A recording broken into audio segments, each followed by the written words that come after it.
you haven't yet, hit that subscribe button. I need this message to go to the optics world, and I need your help to do that.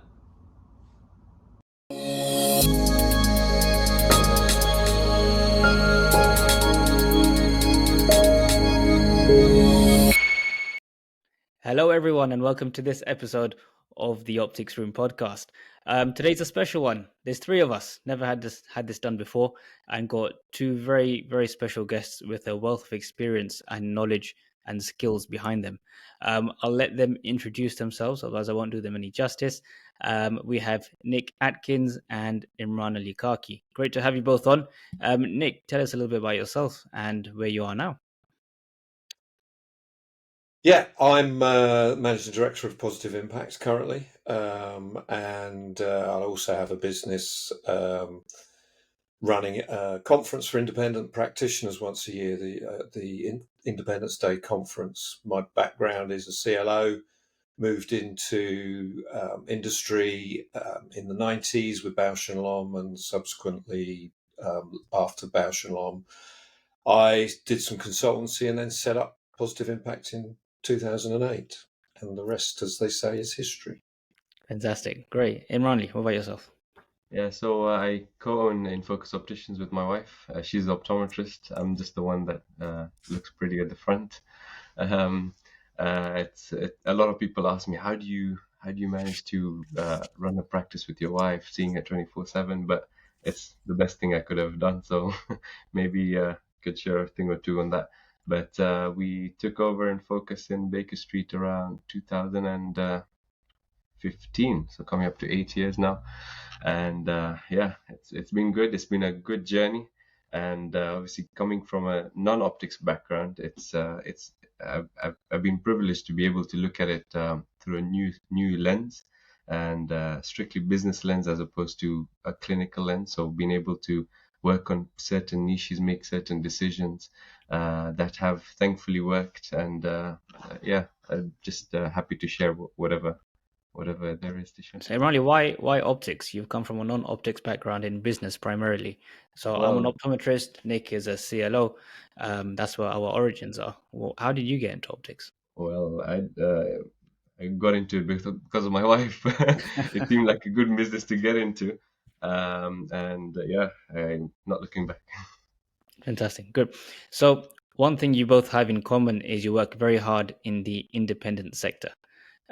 You strive for success for all these little practices competing against the big machines, the corporate machines, against their marketing, against their human resources, against their funding. And it's almost as if, do we have to work, or do they have to work 10 times harder to achieve the same level of success as a franchise director, for example? Or do they just need to work a bit smarter? And I think that's where you both come in. But let's start off with why they struggle. Nick, in your experience holding these conferences and speaking to so many people in the sector, what's the main reasons why independents struggle? I mean, not all independents struggle, obviously, but I think running your own business is a constant struggle. And I saw a LinkedIn post recently that made a very similar comment. It was with a letter saying,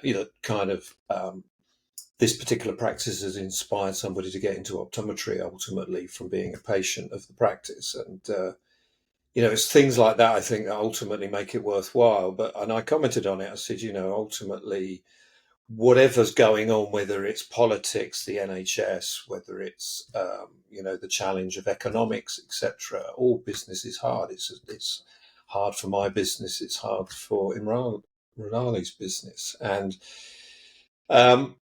I think the challenge for independents is fundamentally, practitioners are trained to be practitioners. I have, I've sort of developed into business, but I've no formal business training. I guess I got most of my business acumen, if it wasn't already there.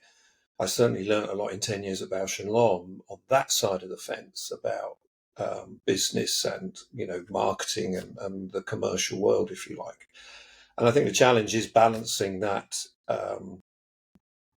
the fact that you haven't got that training inbuilt, and but you go into independent practice because you don't want to be You want to have independence and autonomy and do what you think is right for optometry and for your ultimate patient base.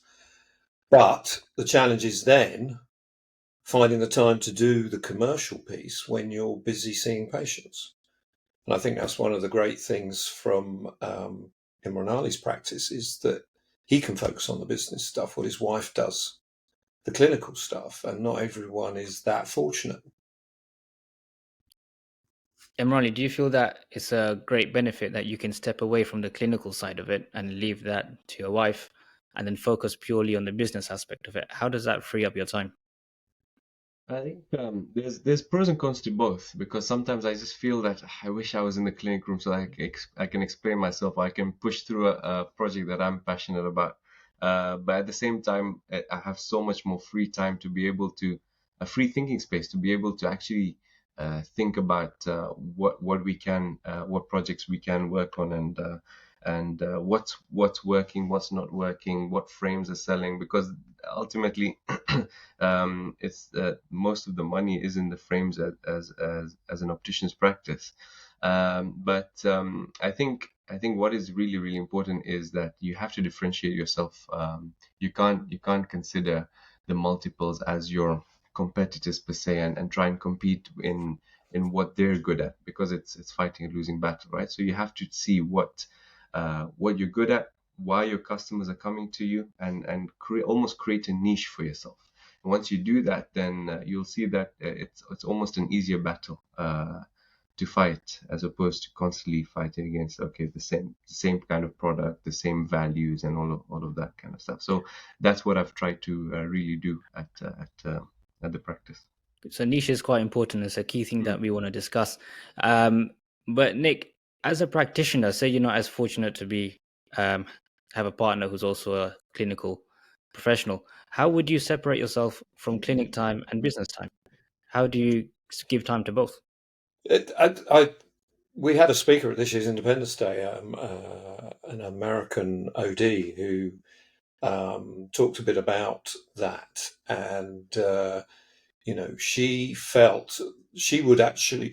In fact, currently she is working 3 days a week in the clinics, doing a clinic, and 2 days a week on her business, and it's just that very simple, you know, calculation. The challenge is that if you're not, you've got to be making some money to afford, and I think that's the biggest challenge, to think you can afford to give up, maybe a day a week even, or a day a fortnight in the consulting room, because you see, as a practitioner, you're going to see that as the revenue generator. Without the eye examination, you can't get a dispensing, regardless of what fee you're charging, and that's a whole separate issue as to whether practices are charging enough for the eye examination.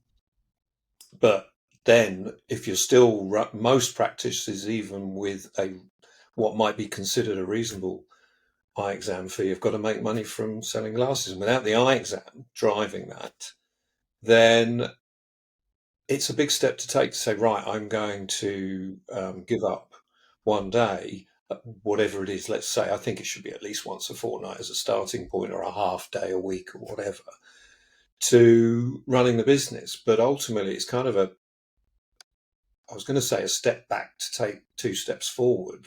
I'm not sure it's a step back, but you take my drift. You've got to kind of think about it as a way of freeing up time, and allowing you to think, the team to plan the way forward. So it's not just about sacrificing.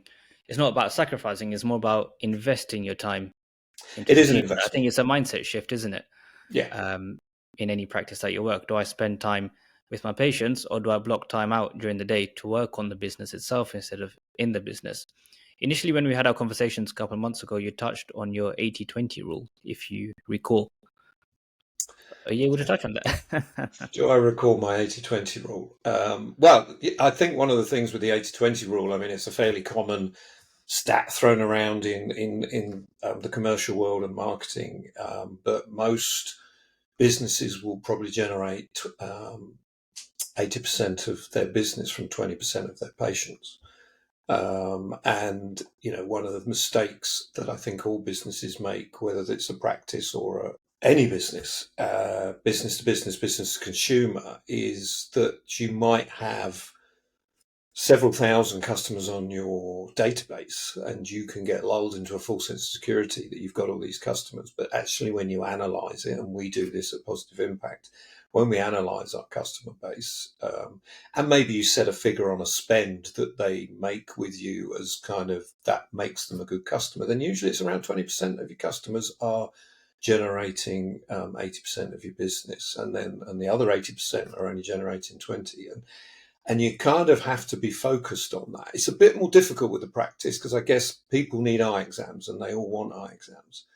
But, I've certainly spoken to practitioners in recent times who, post-pandemic, have started to realize these kind of facts. And, one of the things that a lot of them aren't doing is sending out reminders, and they're filtering the reminders based on people. If they're just coming back for eye exams, they're having to make a very hard-nosed decision as to whether, to send a reminder to that patient, because actually what you want through the door are the people that are spending, going to purchase something. Imranali, what's your take on that? You must experience a lot of that in practice itself.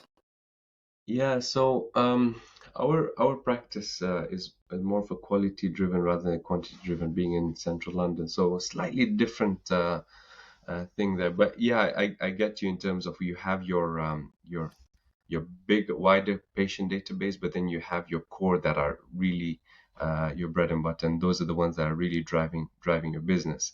And as much as you want to try and drive the traffic in, you also have to weigh that up with there's a cost benefit analysis, right? Like your extra time, you want to fill up the clinics, but at the same time you don't want to just fill it up with eye tests only or free eye tests and stuff like that. So no, it's definitely a balance that you have to take, especially when you want to have that niche as a quality driven business. Then you have to have that extra time to spend with your customers that come in. The last thing you want is trying to make yourself a lot busier, but then you're sacrificing the amount of time that you can spend with your patients that have been with you for long periods of time, and you know that they're going to spend, because then that's going to reduce the quality of dispense and quality of the service that you can give. Absolutely. And I think a key factor of continuously having success over a long period of time is not just doing the same thing, but also being innovative as well, seeing what changes are coming around in the field, whether it's AI or it's some new equipment. Imranali, how do you input innovation in your practice? How often do you change things around? Is it I have to change things a certain number of times a year, or only when you really see it's fit for your business itself? And what kind of changes do you make? So your my mind is always open to seeing what's new out there, and seeing what we can implement, what new product we can implement as part of a product portfolio, what new thing we can implement as part of our service, what new niche we can create for ourselves. But again, all about balance. It's balanced up with not doing things for the sake of doing things. If something's working, then keep on doing it. Obviously, try and improve on it by improving your knowledge or your skill set on that. But because what happens is sometimes if you introduce a new product as to your product catalog, a well-balanced product portfolio, then it can imbalance it, so to speak, and then it almost impacts a product that you've been selling that's a bit more profitable, or that's been doing you well, or at the same time, if you're trying to niche add more niches, then all of a sudden you do not become a niche, you become a jack of all trade and master of none, right? So there's that balance, but at the same time you shouldn't be close to any opportunities. You should go to as many CPD events, as many events as possible, just so that you can see what's the new things in there. Nice. So, Nick, in terms of niches, I know you touched on what's going to happen next year at Independence Day, whether it's dry eye or myopia. I think you were talking about. What's the talk out there at the moment, and what's your opinion on the best niche at the moment? Oh well, I guess there's a certain vested interest in what I might say, or some might consider that to be the case. But I do think, I mean, at the end of the day, I'm in business to, if you're going to run a smart business, you want to be in a product sector that is hopefully expanding. We're, I guess, the two exciting areas for me, because we have products in these areas, is dry eye and myopia management. To your point, actually, Nick, we've done myopia management at Independence Day last year from a business perspective, and we're going to turn our attention next year to the dry eye area, which I think has been it's been bubbling under, and people have been talking about dry eye and the need to improve it's dry eye services in my practice, and you know, it some have, particularly post pandemic, gave them the time to think about it and get it going, and some still have it on the to do list, and it never gets to done. The and myopia. I mean, myopia, I see independents often tell me, well, I don't see many kids because they go to the Specsavers of this world and the multiples. And I kind of see, well, myopia control is an opportunity, surely, to get kids back in to the practice. And whilst, some practitioners in the past might have thought, well, actually, I can't compete with Specsavers. And children are a bit more tricky to have that kind of, we talk about differentiation, and children is always a bit of a subject that is difficult to have because, from a moral, ethical point of view. But I don't think many practices have seen kids as their future necessarily. And I think with myopia control now, they definitely are the Well, a lot of future. multiples are also doing myopia control now as well. They are So now. why go to an independent? Yeah, well, that's a very good question. And um, I think the answer to that probably is, there's an element of me actually that thinks, well, some independents could have missed the boat, but I don't think they have. I think it will probably come down to time, and the time, we've already talked about this, that can be given over to it, and the range of products, because it's all very well saying the multiples have myopia control. They have selected products they're allowed to fit for myopia control as a general rule. But I think that is very much the case. And not everyone can go into a daily disposable, or if it's a contact lens, for example. Obviously, we have spectacle lenses as well that are available.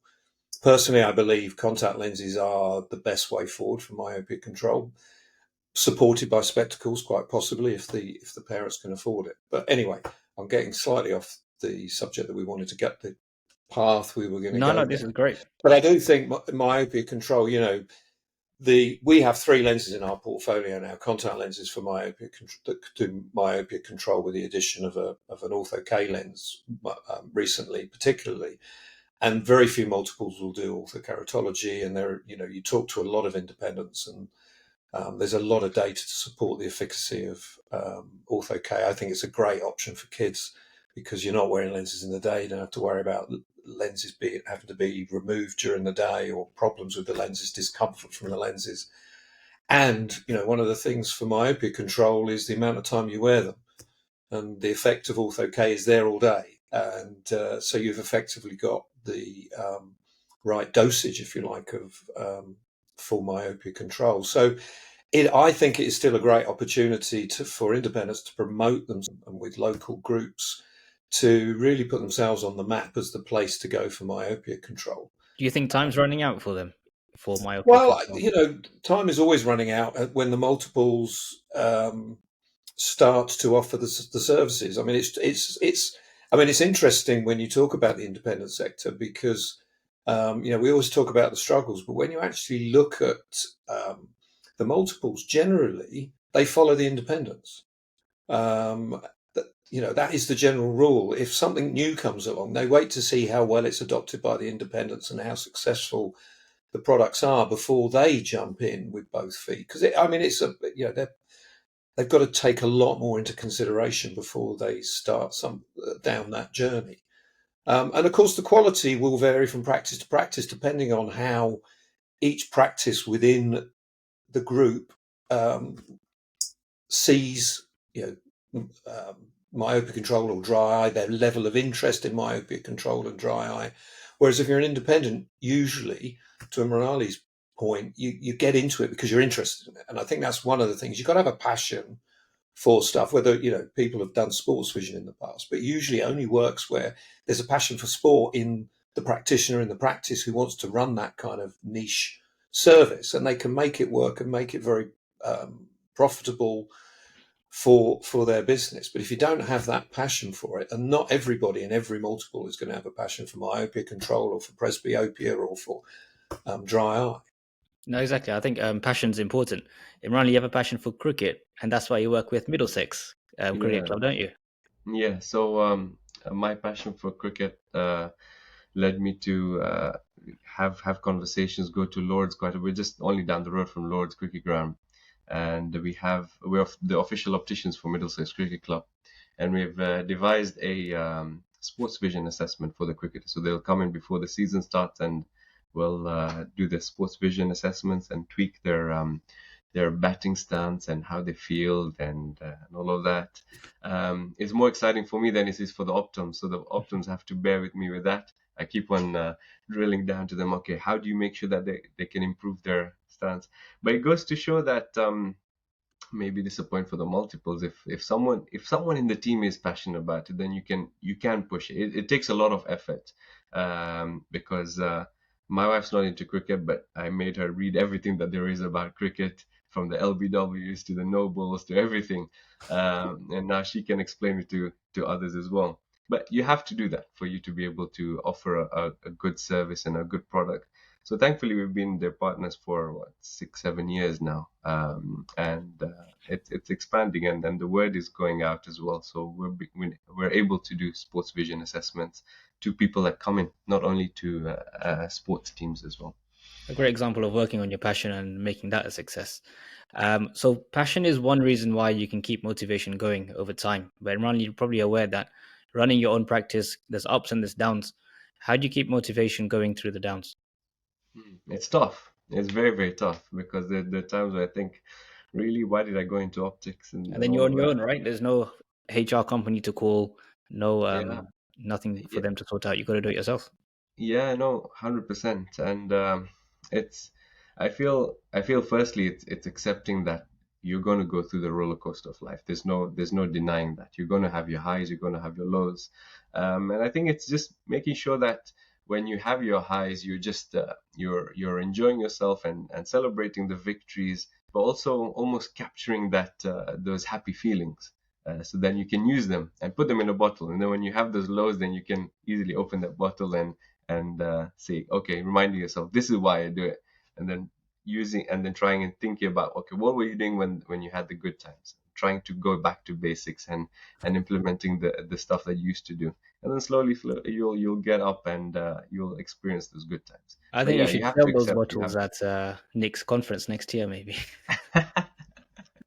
I tell you what, you should be my age, and then when you have a bad day or something, you start thinking, "Am I too old to be doing this anymore? Should I just hang up my boots?" And but I still, at the end of the day, I run my own business. I enjoyed my 10 years in the corporate world, and before that, I was in practice working sort of in a small regional group, which was like working in an independent to an extent. Um, well, it wasn't actually, but it was kind of appeared independent on the high street. But having now worked for myself pretty much since 20 years now, I think 2003 was the last time I worked for anyone. You wouldn't change it ultimately, and I still have the passion. I still had someone contact me on LinkedIn today with an interesting new product, and that isn't currently available. It's from a small startup business, really interesting contact lens and therapeutic. And it's just things like that come along, and it's the fact that I get so excited and I think, oh, that's interesting. That could, we could do things with that possibly, and it could open up a whole new business opportunity and in a slightly different sector, possibly more ophthalmology than Let's optometry. push But your retirement another 10 years, right? yeah, exactly. And Maxine, my business partner, we're of similar ages, and and occasionally, I mean, she does work sort of 3 days a week now, although she'll put in a 5-day week in 3 days. She's a force of nature, but as many of our female colleagues are, and behind every great man and all that. I'm not saying I'm a great man, by the way. I'm just observing that we need someone behind us, and the fact is, she still has a thirst for it, and we've made so many great friends in this world. Optics is a wonderful place. So, I've made so many good friends and colleagues over the years, and and I'd miss it if it wasn't there. And so, I keep going. The only difference is I don't have any desire for global domination. One of the reasons we support the independent sector is because that's kind of, over the years, that's been my passion and what I've wanted to do. But we don't really need to service the multiple sector. That is something that I think if I was maybe 40 years younger, I might be still thinking about with the big deals. But it's not about that anymore. And actually, I'm quite content with the way that works. And it's nice to get to know all your customers quite closely and have a good relationship with them. Do you feel And that surrounding yourself with the right kind of people, or having the right people around you, helps you push through those tough times? Yeah, definitely. I mean, I've known Max for we met during our time at Bausch and Lomb, and I have a great team of other directors in the business, colleagues, and without a shadow of a doubt, I'm not sure I could do this on my own. Ultimately, and there's partnerships. People will tell you partnerships are fraught with challenges, but I've been very lucky in that my partner in Independence Day, proven track record, David Goad, who's now retired, was just a really good friend. Maxine is one of my best friends, and that support is absolutely essential. 100%. And she'll boost me up, and I'll boost her up, and ultimately it works. And I guess it's like a husband and wife team in a way. I think I might throttle my wife, to be honest. If she steers very well clear of optics, but if you can work together and make that work, it must be fantastic. what advice would you give to someone who doesn't have that network, who doesn't have family to rely on, an independent owner who's in the suburbs, but is stuck and doesn't have that network to reach out for? Good question. Come to Independence Day. Yeah, I guess so. I mean, one of the things about iDay is that it's other independents, and I guess that's one of the things that is the challenge, isn't it, for an independent business owner, particularly in a practice environment where it's usually owned by the optometrist, who is in a room, dark room most of the day, and you can become feeling alone. And I think it is networking. You've got to go to. Too many don't probably go to events. They'll do with CPD online now. It's very easy to go to as few events as you possibly can. But I think getting to conferences, exhibitions, local LOC meetings, whatever it might be, an opportunity to mix with other people and get to know and share. I think you learn as much. I've long been a believer, and people regularly tell me that they learn as much outside of the conference, chatting to other practitioners, as they do in it, and you can learn a lot. And you just find, I think the other thing is that sometimes there's a concern about the competition up the road, and I think you just have to get on and do what you do, and network with them, and use them as I don't know, for strength, rather than seeing them as opposition, and that can just do your head in. I think it goes back to what Imranali you said at the beginning of not seeing others as your competitor, but instead just doing what you do to provide something different. And I think that would give a great peace of mind to owners That's as right. well. Yeah, it makes you approach things differently, a lot more positively as opposed to negatively, right? The market is huge. It's not that there's so much more you can do. In fact, it'll push you to become better at your service as opposed to um, being just happy with where you are, right? Exactly. Nick, you also do a lot of stuff at Positive Impact, like you mentioned before. Give us a brief overview of what you do there. Well, the business now has kind of really gone down two roads, and that's we have a extensive dry eye portfolio now, and the sort of specialist contact lenses has become our kind of things. Not surprising, I guess, with me as a CLO. As a business, we've worked with most of the large contact lens companies over the sort of first 5, 6 years of our business, and now we distribute a range of products ourselves. And they're all about really what we try and do, particularly with the dry eye products, is find new exciting things that are out there and to bring to the market.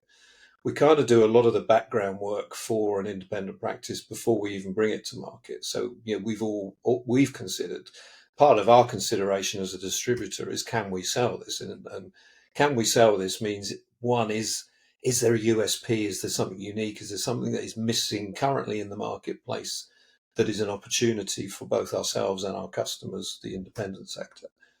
Um, and so I often use the phrase that we've curated a range of dry eye products, which we get offered a lot of products. I see a lot of stuff out there, and we generally avoid the Me Too stuff. We want to look at things that um, will offer a genuine opportunity and offer a benefit over and above what is currently out there. So we kind of say we've done the hard work for the independent before they even get to the products, and some trust us with that decision, and others want a little bit more evidence for themselves first, which is perfectly fine and understandable. But that's kind of we've kind of forged our niche, if you like, in firstly being focused on the independent sector, and secondly, um, with the products that we've selected that we only provide to the independent sector. Um, So yeah, that's largely what we do. I mean, our extent of support to the independent sector, just as a final plug for what we do, is the launch of a website that we have a direct consumer website, the Dry Eye Zone .co.uk. The but the difference with that website is any practice can refer their patient to it if they're registered with us, and they will get a share of the sale that the patient makes. Whereas every other website for dry eye products, for example, will not Take do the that. full amount. Yeah. So, Imrani, from And your perspective, then, how do you decide what products to keep and what to not keep? Yeah, so yeah, this that's was a very good question. I mean, generally, it will come down to. I mean, the biggest challenge at the moment is Max keeps saying to me, and it's usually that way around and not the other way around. That we must stop adding new products to the portfolio. We must concentrate on what we have and building the sales of what we have. And that is a big challenge because, as I said earlier, I get quite excited when I see a new opportunity, and sometimes I need reining in. But it is really trying to be objective about it. So we do pass on a lot of things where you think, oh, that'll be interesting, but then when you do the work, and then you talk to a few learned colleagues whose opinions you respect as to what do you think about this, and they'll give you maybe a slightly different perspective on it, and more sometimes we ask them because they have more experience and expertise in that area than we do. We don't claim to know it all, but we stick around contact lenses, dry eye, because at least that's an area that we're quite comfortable in knowing probably what will work. We're not going to get it right every time. We've got some slower lines in our portfolio than others. And our challenge always is, as a small business, getting the message across in the same way against the large businesses that sell into the independent sector. We have exactly the same challenge as the independent against the multiple, if you like. And so there are parallels in our business, not just supplying the independent sector, but in the challenges we have against the big guys. Yeah, no, I think you're doing it perfectly, and you position yourself quite well. And I love the idea of your website giving a share to the owners as well, Thank because you. otherwise you'd recommend a drop. They go and they buy it the first time, they buy it from you. Second time, they'll go somewhere else, and you've lost that customer. Imranali, how do you deal with products in practice and deciding what to keep, what to not keep? So I think I think it would be a good answer come from Nick, because this is a question that all independents have. Is that so you come, for example, your rep or whoever comes and says, look, I have these amazing dry eye products, right? Uh, and and and if you go to see, okay, a clinician will have that decision to make. There's so much more to consider when I'm going through a new product, whereas I have my safe zone with the regular products that are well known. What's that one thing that will take the independents over the edge to then go with a product from Positive Impact that's not as well known in the area, or in the industry, rather than just staying with what they're comfortable with? I think that answer then will help me answer the question. Well, I think always it comes down to product performance. We try and get my first rule of thumb, which is to find out from the potential supplier what clinical data they have to back up the product that they're selling. And in the contact lens area, that's usually quite straightforward. And then we'll have a look at that, because that's one of the first questions that most practitioners will ask us is, what clinical data have you got to support this? Now, in some areas in the dry eye area, that's more difficult. It can be more difficult to get information on a particular product. You may well have an active ingredient in there that there's good clinical support for. But ultimately, it's got to kind of work. I don't expect someone to buy a product from me just because I only sell it to the independent sector. That's not good enough. It's got to I've got to believe that it's as good as the best, if not better than the best out there. And the extra sort of benefit is the icing on the cake, or the cherry on the icing on the cake, is that it's only available to the independent sector. You won't find it online. Now, that is always a challenge. We don't supply anyone but independent practices. There are one or two of our products you can find online. We don't put them there, and we don't have a lot of control over necessarily them being there. But there's quite a few products in our portfolio that we do have the control, and they just shouldn't be appearing online. And usually, if they do, they've come via perhaps an optician putting them online. Occasionally, a pharmacist gets hold of it somehow. But most of our products aren't available online. The key thing for me is, I mean, I know online is a concern for people, but also, most 60% of all dry eye products in the marketplace, our current understanding is that 60% are sold through Boots the chemist on shelf. People walk in there with their Advantage card, and they're 3 for 2 deals, and then they see their dry eye products on the shelf. And why wouldn't you just stick them in the basket? I mean, the interesting thing is Boots generally, if you look at the price they're selling as well, and this is a really interesting thing, is they're selling often at a higher RRP. It's not a recommended retail price, but the Boots price is higher than the price in the independent. But they still have a massive share because it's just convenient to pop it in the basket with everything else. So online is becoming a bigger thing. We must never forget the supermarkets and the drugstores, the chemists, who all have these products as well. And often, a rep that may well be coming into your practice is then stopping off at the pharmacy down the road, or someone in his company is, and we don't do that. But it doesn't matter if the products don't perform. Imrani, does Yeah, that answer your that's question? yeah, it does. And we went through we constantly go through these things where we had this big dryer company, and we were thinking, okay, how it's just so dependent on them, and how are we going to move away from them? And we were trying to look out for the different dry products around, and we met so many reps, and I feel ultimately it does come down to a mindset shift as well from the optoms, where you as an optom, as a clinician, you need to remember that whatever you're telling the customer or the patient, they're going to listen to you. And whether you've always been recommending a certain product doesn't mean that you can't recommend another product.